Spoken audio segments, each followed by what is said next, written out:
We used to have exactly one option for watching a new release: buy a ticket and go to the theater.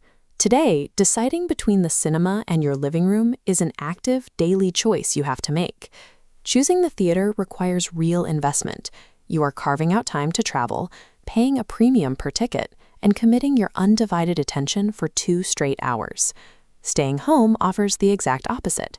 You're leveraging the sunk cost of subscriptions you already pay for, with zero friction between you and the couch. This chart breaks down the core conceptual trade-off: sensory spectacle versus environmental sovereignty. A cinema ticket plots perfectly in the top left: high immersion, low control. The living room represents the opposite extreme. Down in the bottom right, you lose massive scale but gain absolute control.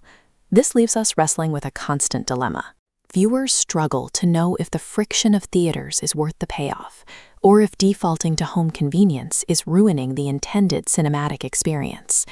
We aren't here to declare a universal winner. Our goal is to analyze these structural trade-offs so you can stop wasting money and map the right platform to your exact priorities. To evaluate the theater, we have to look at its physical reality. It is a highly specialized, dedicated sensory space.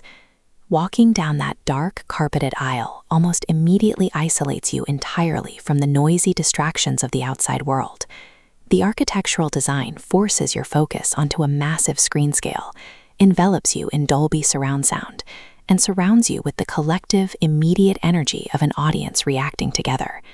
These elements combine to create a specific emotional and audiovisual peak that simply cannot be replicated in a standard living room. On this comparison matrix, peak immersion demands a toll. To get maximum scale, you're forced into a shared space with high friction. First, you surrender schedule flexibility to their fixed showtimes. Second, you're entirely vulnerable to external disruptions like noisy crowds or bright phones. The theater is a high-risk, high-reward environment.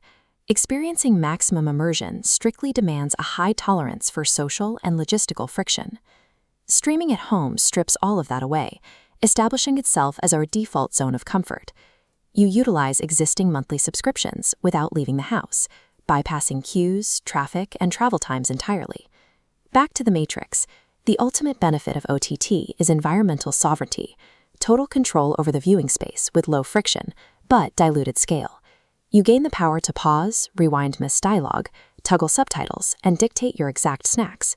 This sovereignty completely eliminates the strict external schedule and the unpredictable crowd friction we saw in the theater. But the exact compromise made for this convenience is a severe drop in audiovisual impact.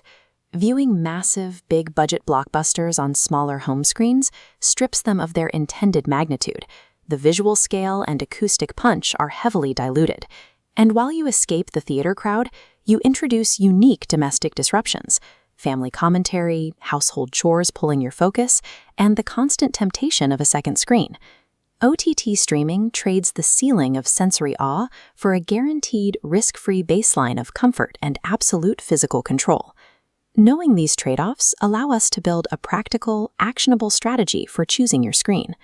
This flowchart uses the content itself as the primary filter.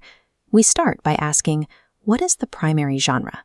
For superhero franchises, sci-fi epics, and massive action films, the visual effects inherently demand the largest scale possible. For these specific films, the payoff justifies the cost. Endure the friction, buy the ticket, and go to the theater. On the other hand, character-driven dramas, comedies, or complex plots rely on sharp dialogue. They benefit heavily from your ability to focus closely, use subtitles, or rewind a scene. Here, the cinematic scale offers diminishing returns. Optimize for comfort and stay home on OTT. You do not need a permanent allegiance to one platform. You simply need to correctly match the medium to the specific demands of the movie you want to watch. The final layer of this decision comes down to matching the platform to your immediate personal priorities. If you are an experience optimizer, you willingly accept the crowd and the cost because that peak immersive scale is entirely non-negotiable. You are chasing the physical sensation of the screen washing over you. If you are a sovereignty maximizer, your need for privacy, relaxation, and noise control heavily outweighs any loss of screen size, making OTT your absolute default.